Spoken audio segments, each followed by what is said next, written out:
ഇന്ന് കടന്നു വന്നിട്ടുള്ള CPI നേതാവായിരുന്ന ശ്രീ അരുൺ, അദ്ദേഹം നമ്മളോട് ചില കാര്യങ്ങൾ സംസാരിക്കും. അദ്ദേഹത്തെ ക്ഷണിക്കും. എല്ലാവർക്കും നമസ്കാരം. എന്നെ വേറൊരു പ്രസ്ഥാനത്തിൻ്റെ ഭാഗമായിട്ടാണ് ഇന്നേ വരെ എൻ്റെ ഈ സുഹൃത്തുക്കളായിട്ടുള്ള മാധ്യമ സുഹൃത്തുക്കളടക്കം എല്ലാവരും കണ്ടിട്ടുള്ളത്. ആ പ്രസ്ഥാനവുമായിട്ടുള്ള ഇത്രയും കാലത്തെ അഭേദ്യമായ ബന്ധം തന്നെയായിരുന്നു. വളരെ സജീവമായി ആ പ്രസ്ഥാനത്തിന് വേണ്ടി വളരെ നന്നായി തന്നെ പ്രവർത്തിച്ചിട്ടുണ്ടായിരുന്നു എന്ന് തന്നെയാണ് എൻ്റെ പൂർണ്ണമായ വിശ്വാസം.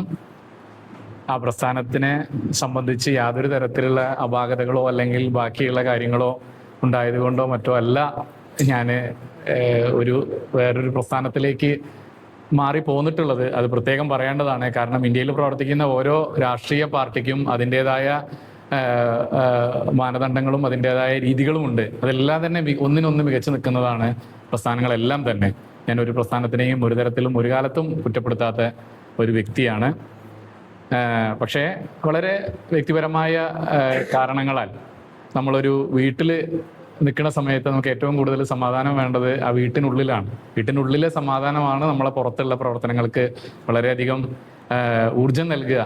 അപ്പം അത്തരത്തിലുള്ള ഒരു സമാധാനം വളരെയധികം പല സാഹചര്യങ്ങളിലായി സ്വന്തം സ്ഥലങ്ങളിൽ നിന്ന് ഉണ്ടാവാതെ വരുന്നുണ്ടോ എന്ന് പലപ്പോഴായി തോന്നിയിട്ടുണ്ട്. പിന്നെ അത് പലപ്പോഴും നമ്മളുടെ പൊതുജീവിതത്തിൽ ഞാനെന്ന വ്യക്തിക്ക് ഏറ്റവും കൂടുതൽ ആളുകളുടെ ഇടയിൽ എന്തെങ്കിലുമൊക്കെ ചെയ്യണം എന്നൊരു ജന്മനാളുള്ളൊരു തോന്നലാണ്. അതിൻ്റെ ഭാഗമായിട്ട് ഉള്ള പ്രവർത്തനങ്ങൾ ഇഷ്ടപ്പെടുന്ന ഒരാളാണ്. പക്ഷെ അത്തരത്തിലുള്ള പല കാര്യങ്ങളും പല സമയത്തും ആ ഒരു വെലുവിനെ കൊണ്ട് എനിക്ക് സാധിക്കുന്നില്ല. അത് എനിക്ക് സാധിക്കുന്നതിനും ഒരുപാട് സാധ്യതകളും ഇന്നത്തെ സാഹചര്യത്തിൽ BJP എന്ന ഈ പ്രസ്ഥാനത്തിനുണ്ട് എന്നും ജനങ്ങളിലേക്ക് ഒരുപാട് കാര്യങ്ങൾ എത്തിക്കാൻ സാധിക്കും എന്നും തോന്നിയത് കൊണ്ടാണ് ഞാൻ ഈ പ്രസ്ഥാനത്തിലേക്ക് വന്നത്.